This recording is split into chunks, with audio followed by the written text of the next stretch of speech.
with a truly feel-good win. I mean, that was awesome. But it's tinged with regrets. We can't have anything nice as people who talk about and follow the Pirates. We just can't have nice things. So even on a night like that, where Skenes becomes Skenes again, where Cruz reminds you of who he is and how he changes games, where Mason Montgomery shows again that he's their own little mini Mason Miller. I mean, they have a controllable closer now, it looks like, and a guy who's absolutely electric out there. 102 on the gun last night. Right. They've got their own Mason. You said 102, right? Yeah, 102. You got to 102. And now you're in Mason Miller's territory or Chapman's territory in his prime or whatever the case may be. That's if you can control that, which he's done, man, you're right. Controllable closer for a lot of years. So there's that. And all of that you're feeling good about. And then it's tinged with, well, if Skenes had been half of Skenes all year or half the year, if Cruz had been semi-healthy, do you know what Cruz has done in half a season, Bob? 17 home runs, probably 50-some runs batted in. He's going to end up with, if he was healthy, 35 to 40 steals. Yes. Here he is, and he's played barely half the games. 17 homers, 52 RBIs, 49 runs, 22 steals, and 830 OPS, 839, I should say, and he crushes lefties. You can't help but think about that. You can't help but think about, what if Ben Cherington had found a way to address the bullpen earlier, or what if some of the guys already in the bullpen had found themselves earlier? I couldn't watch that game last night without wondering all of that. So an incredible feel-good night tinged with massive regret. Do I have that right? Yeah, it's just you see the flashes, and they blind you a little bit to the reality that this team still can't figure out how to win. Even with all the talent, their bullpen since the All-Star game has been really good, one of the better ones. And so that tells you that Ben Cherington didn't react, not nearly enough. You have to do things when the time comes. So the other thing is when the pitch, it's never matched up. The pitching, there are days you see them give up 1 run on 4 hits, but they get 0 runs. They've been shut out 14 times.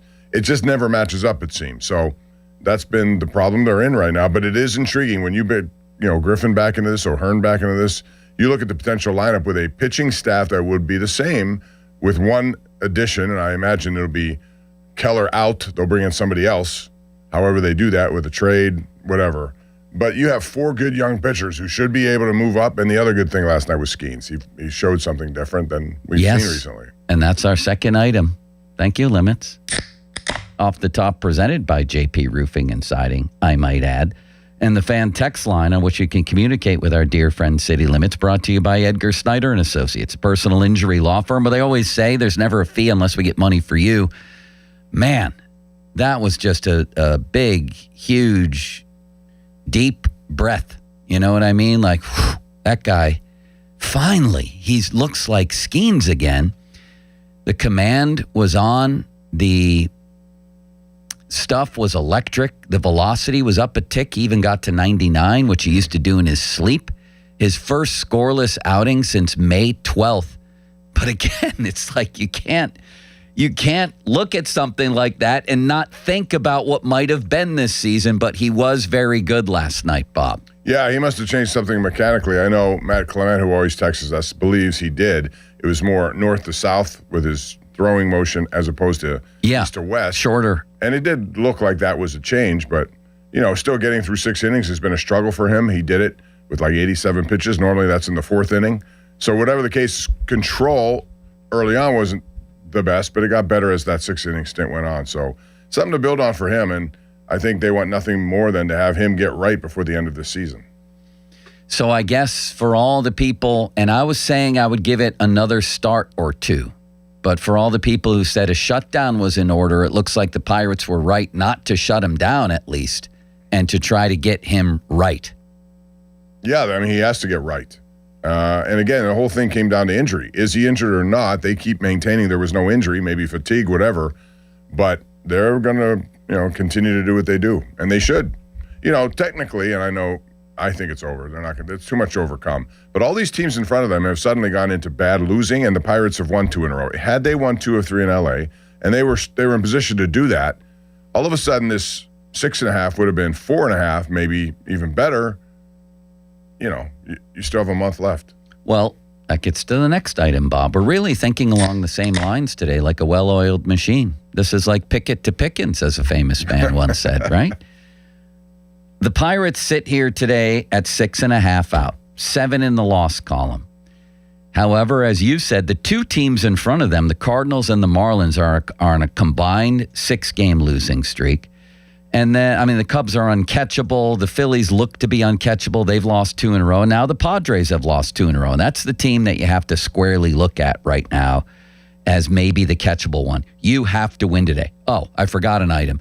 If they sit Cruz today, what will you do if they sit Cruz today, Limis? Just your head will explode? The whole entire first segment of my show tonight will be that we'll be bashing Don Kelly and Ben Cherington for sitting the hottest hitter on the planet right now. There is no need to sit anyone. If you're able to play, you play. If they had today pegged as an intentional day off for Cruz, I'll lose my mind. Wherever I am, I'll write a column on the spot. Yeah, I do not give a rat's ass about intentional days off for somebody that is as hot as he is, was off for 2 freaking months, and now Why didn't he play Sunday, Bob? Why, Bob? I can't watch the home run last night off Mason Miller, the first person to homer off Miller. He reached down on a changeup and pulverized the thing 108 or 110 miles an hour, and the only thing I could think of was, why didn't he play or start the game on Sunday? How is that even humanly possible? And then you had the GM say we're giving him intentional days off, except for the little detail that he didn't get the day off that day. He was apparently okay to pinch hit and play center field. He wasn't off. I never understood. You can't watch it without losing your mind. What is the definition of a day off in baseball if you end up playing? Right. There is no day off.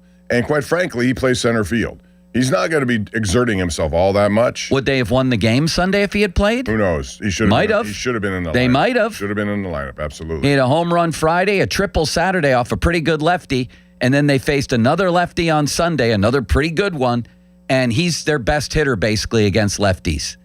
Yeah, he's crushing left-handed pitching. He knows he can do it. Whatever adjustments he made in this offseason have worked. And he got a, quote, intentional day off, except it wasn't a day off. If he's not in the lineup today, I don't know what I'm going to do. I really don't. He has to be in the lineup. They're desperate. If they're going to try at least to get back into this, he absolutely is. Found it interesting that Mason Miller went to a changeup. That's not what he does. Yeah. And he regretted it. His quote after the game was, "Humans are idiots." He said it was a good swing, but there's no way I should throw a changeup in that situation. No. Not when he's got the arm he has. Although Cruz is a good fastball hitter. If you put it someplace where he can handle it, but he also showed you right there that he guessed right or understood the pitch. Whatever he was doing, he was right on it. I mean, a couple of questions. First, let's look at the big picture here, Bob. If the Pirates could get this to 4.5, which is between now and September 1st, that's still a week practically, right? Or 6 days. If they can get it to 4.5 in September, they get Griffin back. O'Hearn is apparently ahead of schedule. Cherington thinks a big hot streak is ahead. Is he right? Could they still make this interesting if Skenes is back on track, the bullpen is the way it is, and you start adding pieces back to the lineup? Could they still make things interesting? Would you predict that they'll make things interesting? And how would you define that? I don't think they're going to be able to overcome the hole they dug. I would love to see it happen, but I don't think so. Reality is what it is. Can they make it interesting? Can they get to within 3.5? If they could somehow get to the first week of September at that range, 3.5, and they have some head-to-head still with teams that they're going to have to deal with. Yeah. But that's at least interesting. I came into the season thinking, okay, I want to see playoffs, sure. But at worst, I want to see games that mean something in September. So when you go over there, if you win 2 or 3, you're going to jump this team and be a game out of anything that keeps the interest alive. Right. I thought they'd lost that at 8.5 out. Now they've responded with 2 wins in a row against the team they had to win, and they have to win again today.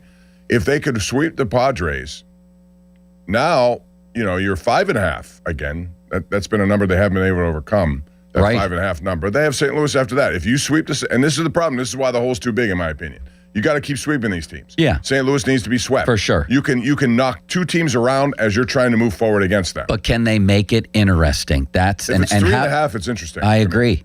I agree with you. Limits, can they make it interesting? Get it from 6.5 to 3.5 at some point in September. I would love to be optimistic and say yes, but I just haven't been able to see it from this team. And San Diego's schedule, but it's a different team. It's a different team if you add Cruz and Griffin and O'Hearn. It's a wildly different team. You'd have to admit that. And it's a different team with this bullpen, and it could be a different team with actual Paul Skenes. I agree with all that, but you're also making the case that San Diego is going to massively go in the tank when they have been just hot over the last month and a half. I mean, they're 5-5 in their last 10, and they've lost 2 in a row. But you're right, they're still 9 over right now, and their schedule still includes Colorado and Arizona and a couple of other teams, the Giants, where there are a lot of winnable games still out there for them. It's not like they have Dodgers, Braves, Cubs stacked up every other series. I know, but they probably thought they had Pirates lined up, and look what's happening here. Here's the thing. They come home for 2 winnable series. They got to go to St. Louis and sweep them. Sorry, that's what it's going to take. Tell you what, they throw Mason Miller a lot too, man. He had 30-plus pitches the night before, and he came back last night. But I think if they could somehow do that, he talked about a streak. Okay, we haven't seen evidence they can do it. If they should do it, if they go, let's say they win today, sweep the Cardinals, 6 in a row, come home to those 2 series. Yeah. Now that's if nuts. I mean, even if you take 2 out of 3 in St. Louis, you sweep this series, you take 2 of 3 in St. Louis, you come home, because just sweeping people is kind of unrealistic, but going on a hot streak. If you're going to go on a streak, you have to do that. I know. You got to do it. I know, but then you, especially if Skenes is this. That's my next question, Limits. Give me a crack. You get the awful Giants, the awful Angels, too, coming to town. Yeah, typically those teams have done damage to them. And I'm sure they will. How much did this inspire you that Skenes is back? One outing. I mean, it's encouraging, inspiring. I have to see it for the rest of the month. I have to see it all the way into September. If he can do that, he and Ashcraft, again, you're going to give this offense a chance to win games.